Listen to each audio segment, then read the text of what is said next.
Hi everyone! In this video I will show you how you can easily make a surprise gift for your beautiful heart. All you need is an empty glass bottle, a cup of pamper, a sheet of paper, a red ribbon and self-adhesive paper.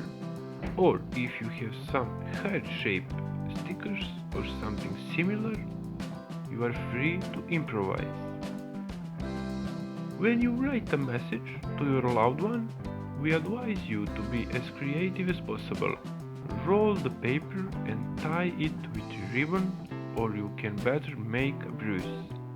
Then insert the message into the bottle. You can add some small items to the bottle.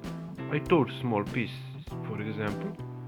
You can add also light the edges of the paper or message to get a vintage look. Stick the stickers on the bottle and decorate it further.